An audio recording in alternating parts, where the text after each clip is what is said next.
E eu queria trazer para vocês, no dia do aniversário da igreja, algo desafiante, que me veio em um estudo que eu fazia, que eu estou transformando num livro, no livro de Jonas.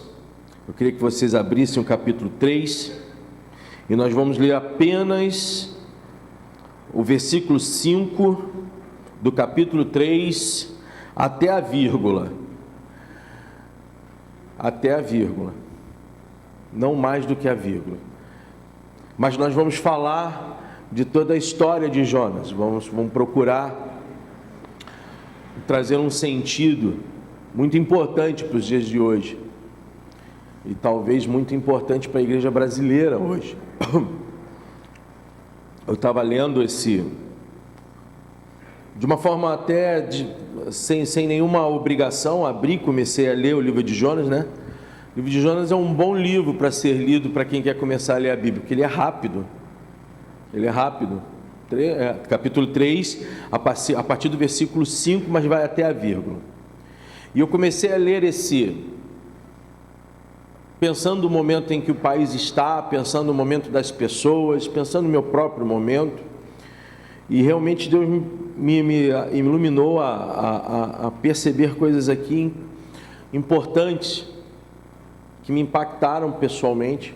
Eu tenho a tendência de não trazer nenhuma mensagem que antes não tenha me impactado. Eu não posso pregar a ninguém aquilo que eu não possa pregar a mim mesmo. E eu fiquei bastante tocado com isso, bastante tocado. E a gente vai conversar sobre isso. Então, todos juntos, capítulo 3, versículo 5 até a vírgula. Todos comigo, então. Os ninivitas, só isso, até a vírgula. 3, versículo 5. Os ninivitas creram em Deus. Esse é o resultado desse livro.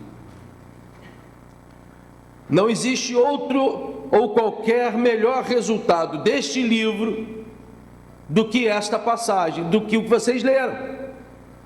Se eu tivesse que escolher uma passagem no livro de Jonas, eu não escolheria o peixe. Eu não escolheria, e não vou falar sobre as duas figurações, eu não escolheria o peixe, mas também não escolheria a boboreira. Eu escolheria o resultado. Os ninivitas creram em Deus. Esse é o resultado. Porém, o que esse livro nos ensina, são os caminhos percorridos por Jonas até chegar a este resultado. O ponto central é que nós às vezes temos chamados de Deus, objetivos. Ele nos visita com missões desfavoráveis e desconfortáveis. Todos nós planejamos as nossas vidas. Todos nós planejamos. Se não planejamos, deveríamos planejar. Todos nós temos intenções, algumas muito similares. Queremos formar uma família, antes disso ter uma formação que nos inclua dentro da sociedade. Queremos ser bem-quistos pelas pessoas, queremos ser homens e mulheres de sucesso. De certa forma, é este o berço social com o qual nós somos criados, à mercê de qualquer tipo de religião. Você se deparará no seu trabalho com pessoas que têm objetivos similares aos seus, ainda que tenham espectros religiosos completamente diferentes aos seus. Todos querem fazer universidade, todos querem ter uma formação, hoje em dia uma segunda formação, uma terceira formação, falar ao menos 2 línguas, para que você possa estar inserido naquilo que se chama mercado e para que você possa ser valorado naquilo que se chama sociedade. Jonas é um cara assim, ao seu tempo. Jonas é filho de Amitai. Jonas é um homem da nobreza da sua terra. Jonas é um israelita, um judeu, é um homem que está com sonhos, com perspectivas, com vislumbramentos futuros já desenhados na sua própria família. Ele tem uma criação, ele tem uma raiz, ele tem uma história. O livro de Jonas, ele é interessante, porque até hoje a igreja discute muito a forma como ele foi escrito. Alguns autores tendem a olhar nele uma grande parábola, outras uma enorme alegoria. Alguns trazem para a tradição judaica, para a tradição do Midrash judaico, da análise mais aprofundada e comparativa do Midrash. E na sua tradição, ele é tido como um roteiro real, histórico, e uma crônica que nós sempre ouvimos, lemos para aprendermos com ela. Eu pouco me interesso sobre esse caminho em geral, porque qualquer uma dessas avaliações não diminui o impacto que esse livro tem sobre mim. Aliás, Deus não se preocupa muito com a forma, quando Ele quer conquistar alguém. C.S. Lewis, certa feita, dizendo sobre a sua conversão a Cristo e não a Deus, porque ele já havia acreditado em Deus por força do seu amigo Tolkien, mas ele não conseguia acreditar ainda na divindade de Cristo e no Cristo homem, este Cristo que você acredita e que eu acredito. E disse, e tem isso no retrato da história dele, em que um certo momento ele acordou de madrugada, suado, tremendo, angustiado, se olhou no espelho, foi até a sua escrivaninha, se olhou no espelho, olhou para o céu, olhou para o teto do seu quarto e disse: eu desisto, você venceu, passo a acreditar em ti.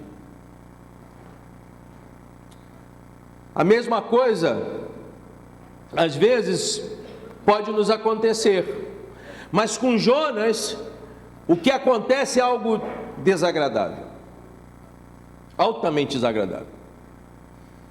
Deus vem a Jonas, o chama e diz: levanta, dispõe-te, porque eu tenho uma missão para você. E Jonas está ouvindo. Quem sabe Jonas quisesse ser um religioso, quem sabe Jonas fosse um homem, e tudo leva a crer que era, digno para uma ação religiosa. Quem sabe Jonas fizesse parte de uma família e fazia, que o levaria aos aconchegos de Deus e através de artifícios e trabalhos com ele. Jonas era isso tudo. A programação de Jonas era uma programação já perfeita para estar perto de Deus. Só que é Deus que se aproxima de Jonas e diz: eu tenho uma missão para você.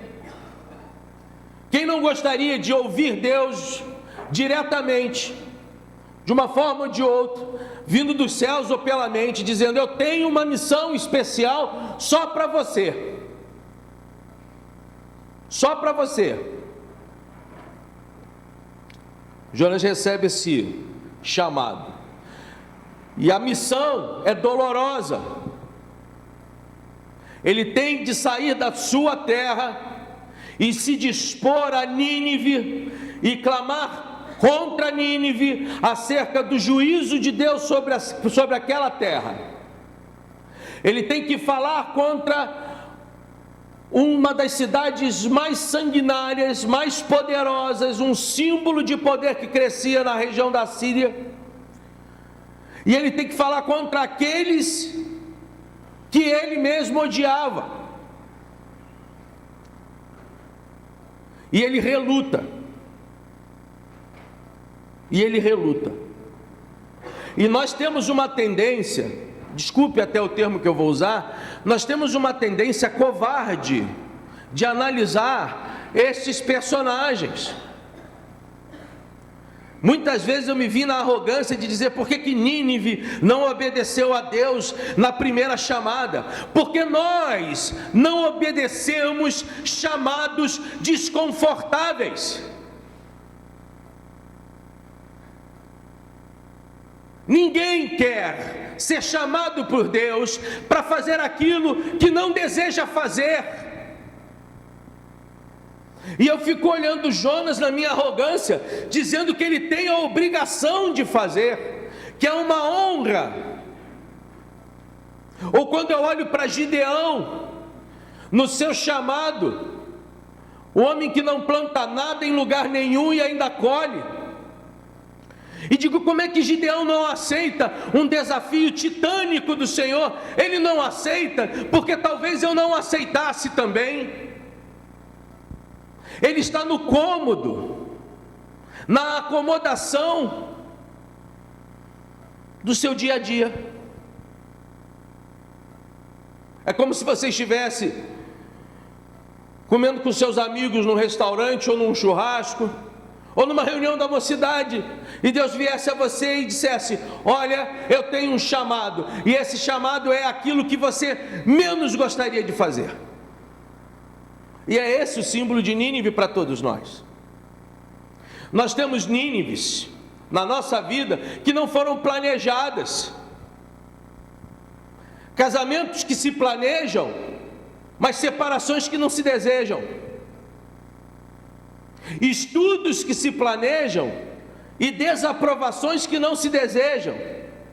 E por vezes Deus nos encalça com Nínives como esta para que somente nós possamos enfrentá-las. E aí eu tenho um segredo para você. Não é para você sair daqui desesperado, mas Deus tem um grande peixe para cada um de nós. E o primeiro momento, o que eu quero discutir com você é: quais são as pessoas que Deus chama? E a primeira qualidade dessas pessoas é que elas são confusas. Nós somos confusos na nossa razão. Nós somos confusos na nossa razão.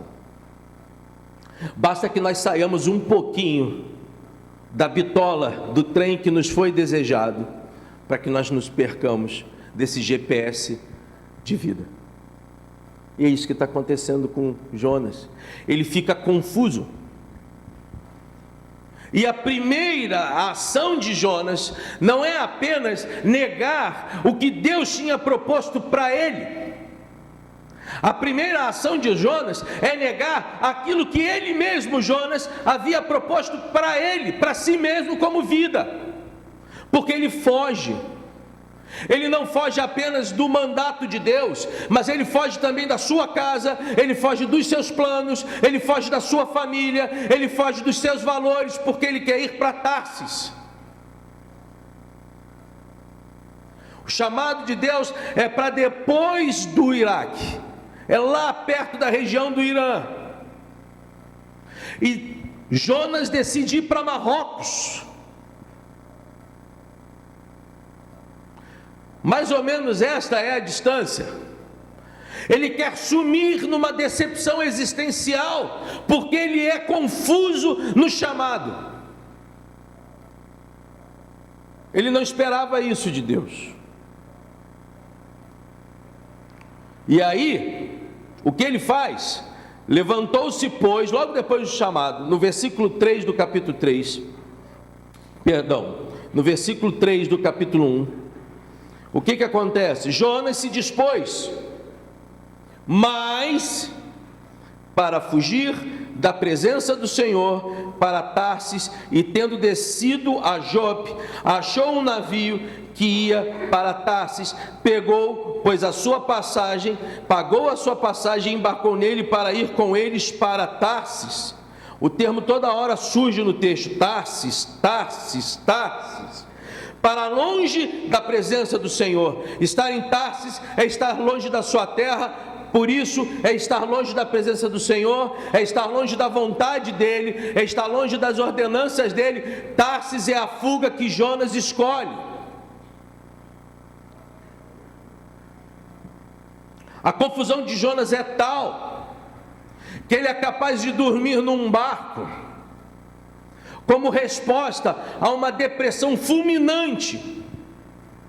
Ele está deprimido e dorme muito, a ponto do navio balançar de um lado para outro, e todos, marinheiros ou não, comandante ou não, estão espantados com o que está acontecendo, mas Jonas está no fundo do navio. Jonas se endereça para o fundo das coisas. Jonas mergulha para o mais profundo sono, como uma fuga existencial do que havia chamado, do seu chamado e da sua história. Quantas vezes nós dormimos em nós mesmos? Eu tenho convivido com pessoas que passam por esta situação hoje, em que a fuga de todo este mundo que está aqui, desta Nínive carioca, tem sido dormir. A fuga de um desemprego inesperado, a fuga de uma violência que não existe mais esquinas para escolher um lugar, a fuga da derrota iminente, a fuga da desesperança, a fuga dos bolsos vazios, a fuga da falta de visão tem sido um eterno sono para muitas pessoas, e a psicologia e a psicanálise hoje entendem que este dormir é um dormir depressivo, é um dos sinais, a sonolência no sair para trabalhar, o cansaço do voltar. Jonas está passando por uma depressão bem pior do que essa, mas que segue o mesmo rito. Mas de repente, algo lhe sacode, ele acorda e vê todo mundo desesperado. E aí ele chega para esse pessoal e diz: olha só, o problema não é com vocês não, é comigo. O cara lá cismou comigo, e aonde eu piso, eu sei que tem o dedo dele. Esse marzão aí, movendo de lá para cá, de cá para lá, é culpa dele. Na verdade é a ação dele por culpa minha. Então deixa eu trocar de minha roupa, mergulhar, e aí tudo melhora. Quando a tripulação ouve isso, ela não permite nem que Jonas retorne onde estava. Ela pega Jonas e o joga para o mar. Você vai vendo que o resultado do primeiro chamado de Deus são descidas. Ele já não está mais dormindo no navio. Onde ele está agora? Onde ele está agora? Oi? Ele não está no peixe ainda. Esse é que é o grande problema. Você já acha que o peixe estava esperando ele. Ele está no mar, no escuro mar, no frio mar. E nesse momento ele vai pensar: bom, agora não tem mais nada. Não passa nenhuma oração de Jonas para com Deus, porque talvez ele não queira nem mesmo falar com Deus. E ele deve pensar: bom, não tem nada para piorar. Tem. E tem. Veio um imenso peixe, que alguns querem dizer que é uma cachalote. Eu brinco dizendo que é uma manjubinha gigante, e o engole. Eu não estou interessado se isso é histórico, se isso é alegórico, isso não me interessa. O que me interessa é entender o seguinte: Jonas está recluso no seu maior e pior pesadelo. Se coloque no lugar do Jonas nesse momento e pense-o há 10 horas atrás. Jonas deve ter se pensado dentro de um ventre de um animal com o qual ele não conhece, tem pavor, e ele deve ter pensado: meu Deus, há 24 horas atrás eu estava em casa, comendo meu pão e tomando meu vinho, fazendo as minhas obrigações e falando com a família. Por que eu estou neste ventre? Ele sabe a resposta, mas ele está confuso. Jonas é o único profeta que Nínive pode ouvir. Ele está confuso para uma missão exata. Existe uma coisa na sociedade de hoje que eu discordo amplamente, é a ideia de que ninguém é insubstituível. Existem pessoas insubstituíveis, sim. Para Nínive, o único profeta seria Jonas. Existem chamados e Nínives de Deus para você, que me desculpe, você vai fugir, você vai se esconder, você vai se confundir, mas esse chamado é só seu. Existem problemas na sua família, existe uma Nínive na sua família. Alguns aí pensaram na sogra, não é. Existem Nínives na sua família, que só você vai resolver. Existem Nínives na tua vida emocional, para que você se cure emocionalmente, decepções, medos, baixas estimas, que é uma missão de Deus a você e que só você, preste bastante atenção, só você vai conseguir fazer e é só você que tem que fazer. Não adiantará o teu pastor, a tua família, um pelotão de psicólogos, médicos, remédios, mas se você não entender que isto é uma missão de Deus para você, você não entrará onde tem que entrar. Existem Nínives que só são feitas para você. Deus chama homens confusos, mulheres confusas para missões exatas. Isso não quer dizer que você não esperneie. Não é errado espernear, não é errado reclamar, não é errado dar uma segunda opção a Deus. Na missão mais tarde, a mensagem de mais tarde, eu vou falar um pouco sobre isso. Não é errado. Não é errado dizer: Senhor, se possível, afasta de mim este cálice, esta Nínive. Não é errado. Não é errado se sentir pesado sobre a mão de Deus de algo que Ele está te pedindo. Mas, pasmem, isso é um processo. Isso é um processo. John Bunyan, aquele que escreveu O Peregrino, entendeu a sua prisão de 12 anos, que na verdade era uma prisão que determinava a morte, não o determinou, como a escola do ensino mais profundo que Deus poderia ter dado a ele. Foi onde ele mais mergulhou em Deus. Um homem bom, um homem que dizia verdades, um homem que falava o bem, que foi preso por falar de Cristo num país cristão. 12 anos. 12 anos numa masmorra do século 17. Tá bom para você? 12 anos ali ele ficou. Numa época onde se viviam 50, 55 anos. 1/5 da vida dele foi numa prisão. Deus nos chama para coisas completas, para coisas diretas, exatas, mesmo que nós sejamos confusos. Aí vem a segunda parte da nossa confusão.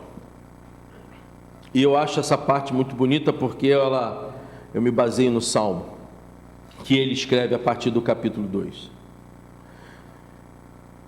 Jonas está, eu não sei se ele, provavelmente ele não escreveu isso dentro do ventre do peixe, não tinha como escrever. Se escreveu, a tecnologia era avançada demais. Mas de uma forma ou de outra ele descreve o que ele falou com Deus. Quando ele está no meio do ventre, surge nele uma fagulha de vontade. E o primeiro versículo do capítulo 2, ele diz o seguinte: então Jonas, no ventre do peixe, orou ao Senhor e seu Deus e disse: na minha angústia, eu te clamei, Senhor, e você me respondeu. Antes de acontecer, na minha angústia, Senhor, eu clamei a você, e você me atendeu. E por que ele clamou? Olha o estado de Jonas, no versículo 5 do mesmo capítulo. As águas me cercaram até a alma, o abismo me rodeou, e as algas me enrolaram por toda a minha cabeça. Ele não está falando de um sofrimento físico, ele está falando mais do que isso, de um sofrimento psicológico. A dor que eu estou passando no ventre deste animal invadiu a minha mente, perturbou-me a minha alma, sacudiu-me o interior meu, e eu não consigo fugir desta dor.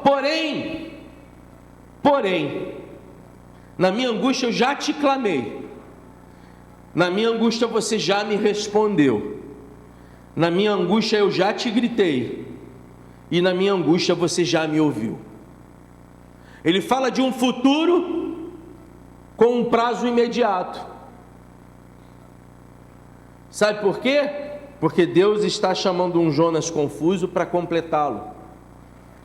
Nós também, por sermos incompletos, temos a grande oportunidade de sermos chamados por Deus para alguma coisa. Porque você é confuso e você é incompleto, você é perfeito para os planos dele. Perfeito. E eu não gosto de pessoas que sabem tudo. É um defeito meu. Realmente eu não gosto. Eu não gosto de ficar do lado de alguém que sabe de tudo, que consegue responder do filhote da larva ao raio do sol. Não gosto. Eu não gosto de gente que tem a quarto poder da divindade. Não gosto. Porque é uma mentira. Eu procuro com meus amigos que estão assim, eu faço de tudo para eles entenderem que eles estão vivendo uma mentira. Porque nós somos incompletos. Você tem grandes qualidades, mas você tem vazios que precisam ser trabalhados há anos na tua vida. Você é um homem zeloso com as coisas de Deus, mas você é orgulhoso bastante, incapaz de ouvir quem está do seu lado. Você é uma mulher de oração, mas que nas esquinas das tuas orações elas se retornam como uma murmuração e uma fofoca terrível. Você é capaz de fazer trabalhos dos mais gloriosos na igreja, mas você é uma bomba relógio que pode explodir a qualquer momento. Isso tudo porque nós todos somos completamente incompletos. O que existe de completo em nós é a incompletude. E o que Jonas está fazendo ali, o que Deus está permitindo a ele, é esta oração. E ele diz lá na frente que quando dentro de mim, no versículo 7, eu desfalecia da minha alma, eu me lembrei de ti, e subiu a ti a minha oração no teu santo templo. Os que se entregam à idolatria vã abandonam aqueles que lhe é misericordioso. O que Jonas está dizendo é o seguinte: eu ainda tenho esperança, porque tu és um Deus vivo. E o que acontece com ele? O Senhor vem e o retira do peixe, e ele cai na praia. A grande questão é, por que Jonas está incompleto ainda? Eu vou explicar. Ele está sentado na praia. Tentem ler os segundos antes das palavras, uma frase antes da outra, dentro do versículo e dos capítulos bíblicos. Ele está sentado na praia.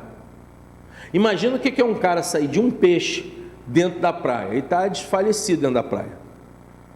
Um náufrago, um verdadeiro náufrago, humilhado pela baba do peixe misturado com a água salgada e com algas na boca. É isso que ele está lá.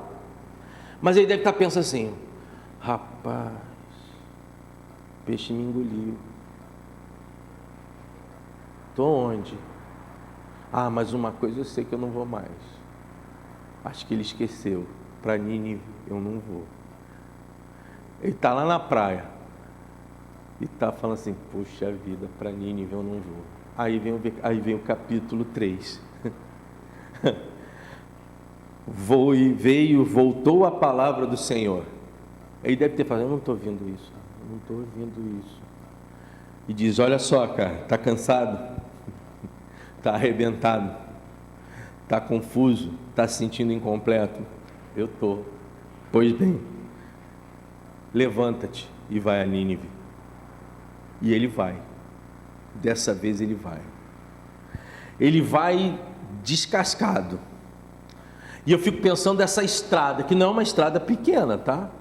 Para dizer, mais ou menos é sair daqui do Rio de Janeiro e até um pouquinho depois do Mato Grosso do Sul. É mais ou menos isso. Eu não sei como ele foi, eu sei que não havia Uber, não tinha táxi, não tinha avião, não tinha isso. Tinha uma sandália, se é que ele estava com sandália, um corpo molhado e alguma estrada com a qual ele teria que se virar até chegar lá. E ele vai. O processo de andança de Jonas faz com que ele siga a Nínive. Mas prestem atenção, porque nós temos a tendência sempre de pensar no cansaço corporal. Prestem atenção no cansaço mental, de você ir a um lugar que você não quer chegar. Vê as placas, Nínive, zilhões de quilômetros à frente. Passa pelas estradas e cidades. Cada cidade vai aproximando Nínive. A primeira cidade que ele pergunta, como eu faço para ir para Nínive? Alguém lhe responde, é para lá. Imagine a cidade final, quando ele chega e diz, onde é Nínive? E ela diz, é logo ali. É logo ali. Essa é uma estrada para completar tudo aquilo que Jonas precisa ser completado. E pasmem, ele não foi completo em tudo. Mas é logo ali. A tua missão agora é logo ali. E ele olha para esse corpo de Nínive, olha para os portais de Nínive, olha para os muros de Nínive, começa a ouvir o dialeto de Nínive, começa a perceber os deuses de Nínive, vê os pecados de Nínive, e com certeza ele deve ter perguntado, por que eu estou aqui?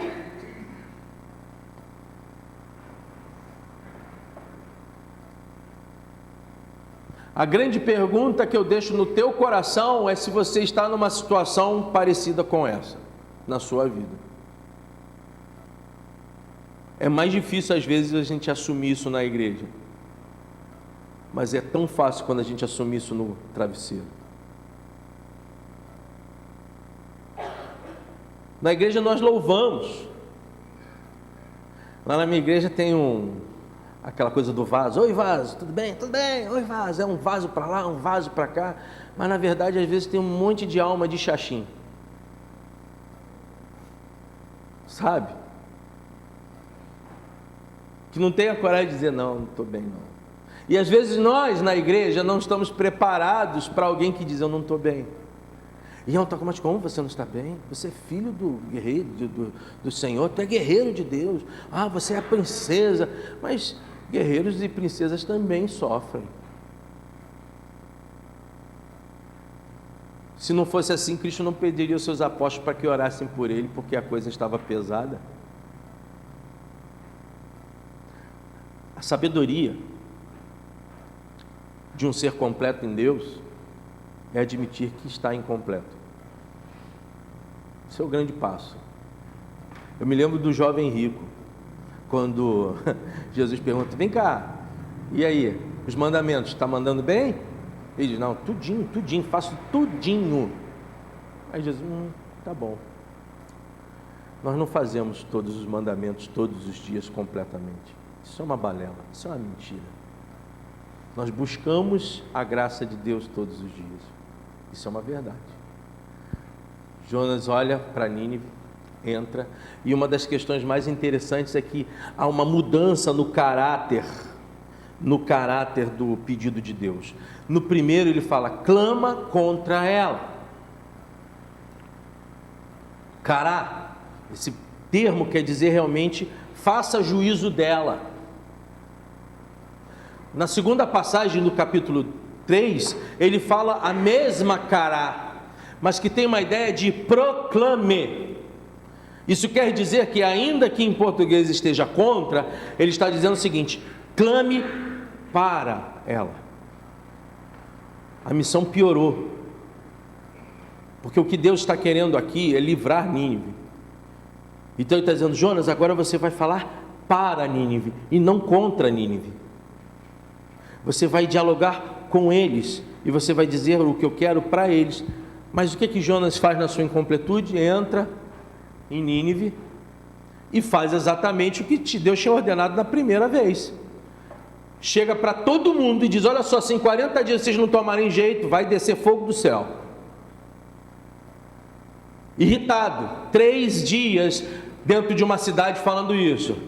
Arrepende não que tu morre, raça de víbora, o tempo todo, repetindo a mesma coisa.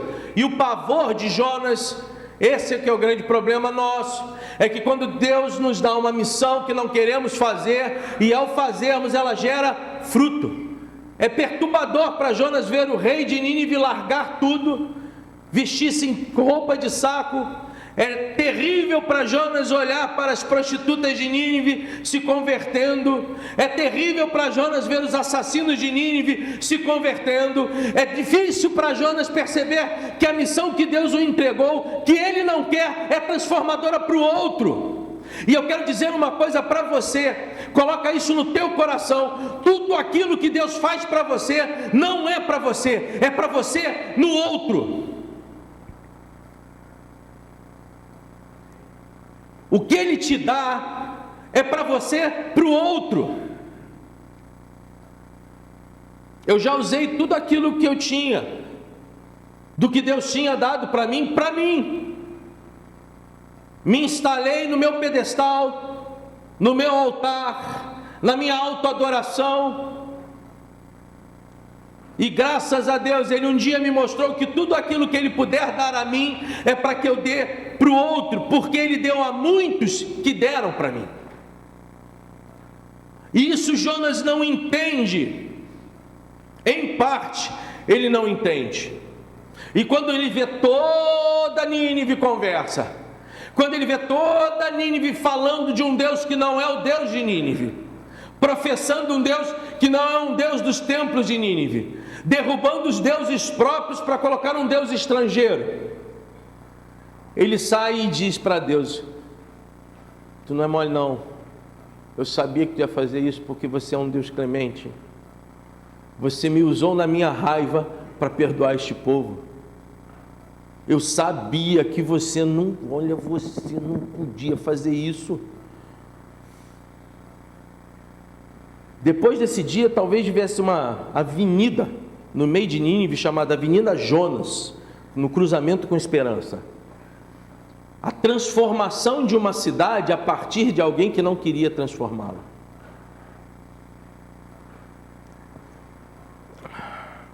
John Sommer é um sul-africano. Ele trabalhou com Desmond Tutu. E ele tinha um irmão, David Sommer. E a sua tribo, o seu grupo, foi quase que totalmente dizimado por uma tropa de africanos, né? Brancos sul-africanos. E quando Daniel Sommer subiu ao ministério, Deus o pediu uma coisa. Deus pediu a Daniel Sommer que perdoasse o capitão que matou todos os entes queridos, irmãos, amigos daquela região. E Daniel rejeitou isso enquanto pôde. E o enquanto pôde de Daniel foi a morte. Ele morreu sem perdoar o capitão. E John Sommer disse que no enterro do seu irmão, esse capitão apareceu.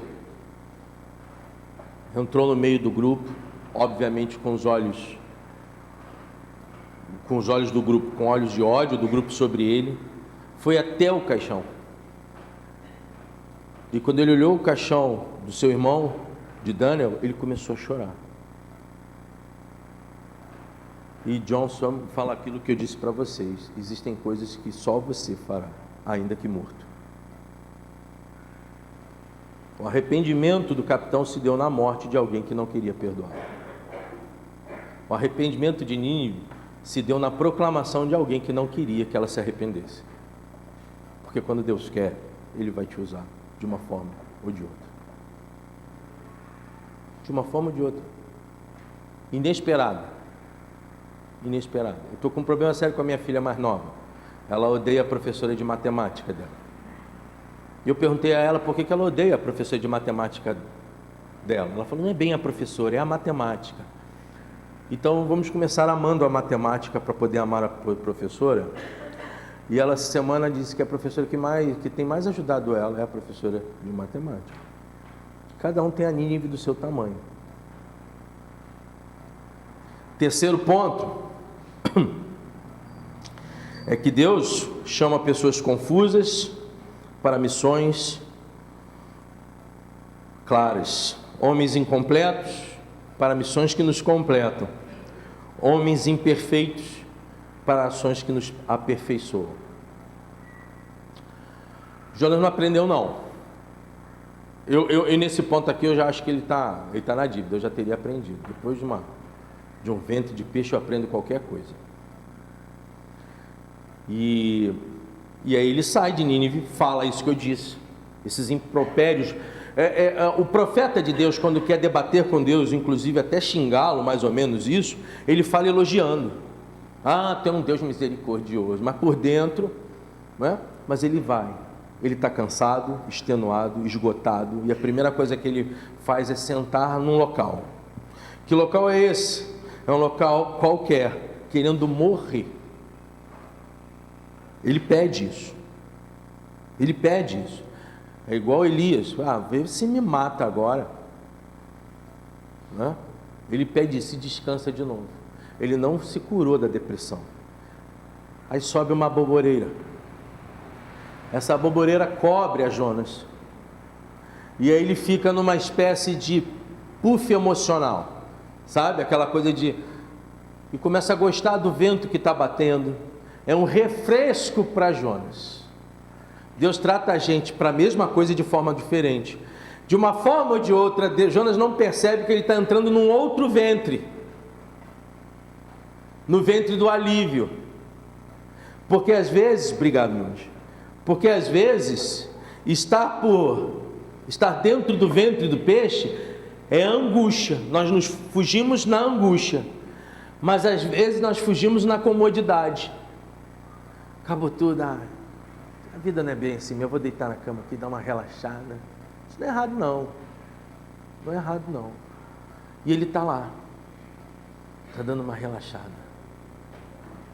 E aí Deus tira de novo ele dessa semidepressão que ele está entrando. Ele retira aquilo que mais é importante para ele naquele momento, que é uma aboboreira. E bate o sol, e vem a quentura, e aí olha só o que Jonas fala, para ver como Jonas já estava bem com Deus, não é? No versículo 8, em nascendo o sol, Deus mandou um vento calmoso oriental, o sol bateu na cabeça de Jonas, de maneira que desfalecia, pelo que pediu para si mesmo a morte, dizendo, melhor é morrer do que viver. Então perguntou Deus a Jonas, é razoável essa sua ira por causa de uma planta? Ele respondeu, é razoável a minha ira até eu morrer. Entendeu? Deus conversando com ele assim, mas você precisa viver assim, eu vou viver assim o resto da minha vida até a morte, né? Tornou o Senhor, você tem compaixão de uma planta que não te custou trabalho algum, o qual você não fez crescer, e que numa noite nasceu e numa noite pereceu, e eu então não hei de ter compaixão de uma grande cidade, em que há mais de 120.000 pessoas, que não sabem discernir entre a mão direita e a esquerda, e também muitos animais. O que Deus está dizendo? Você é imperfeito bastante para não compreender os resultados daquilo que eu fiz através de você, mas você é imperfeito bastante para valorar aquilo que eu fiz sem precisar de você. A nossa imperfeição, preste atenção no que eu vou dizer para vocês, faz a gente sempre valorizar o que o outro faz, sem que a gente tenha participado disso, e questionar o que nós fizemos tendo participado nisso. Como é Como eu posso trazer isso para os dias de hoje? Diversas formas. Mas eu vou trazer, graças a Deus, isso realmente lá na CDC isso não tem acontecido. Mas eu vou trazer isso que eu tenho visto nas igrejas que eu visito. Nessa aqui não, graças a Deus. Ah, pastor, eu queria tanto o senhor aqui. Eu não aguento o pastor daqui. Ah, pastor, poxa, você é um cara tão legal. Ela nem me conhece. Me conhece por programa. Ele pode dizer que eu sou legal, graças a Deus. Mas, puxa, aquele trabalho na sua igreja é tão bom. Aí quando eu vou na igreja dessas pessoas, eu estou vendo, gente, que trabalho legal que é feito aqui. Gente, que missão maneira que eles estão bancando. Gente, olha só que coisa adorável que eles estão fazendo aqui. E o cara está lá dentro do barco e está dizendo que nada ali presta. Esse é um espírito de Jonas que nos cabe a imperfeição. É não olharmos o que Deus fez, o que Deus faz e o que Deus vai fazer em nós.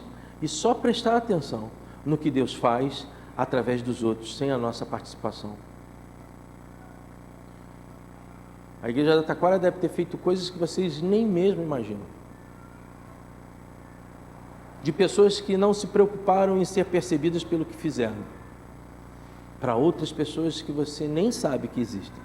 Mas todos eles estão contados na mão de Deus. Por isso, meus irmãos, eu quero trazer vocês a essa ideia da manhã. Essa ideia, eu adoro igrejas que têm o estilo brincadeira, tá? Feng Shui, que o sol bate, assim, me lembra a Union Church. E na Union Church essa semana, como aqui, a igreja da Taquara, semana passada eu estava ouvindo uma mensagem e foi muito claro o que ficou no meu colo. Nós vivemos hoje na igreja brasileira uma das maiores crises de existência dessa igreja. Crise de personalidade, crise de identidade, crise de fidelidade, crise de lealdade e crise de caráter. Mas ainda existe a igreja brasileira que não tem nada disso e que está fazendo no silêncio da vontade de Deus. E eu tenho certeza que vocês fazem parte disso. E eu oro para que isso aconteça todos os dias, em nome de Jesus. Amém. Amém.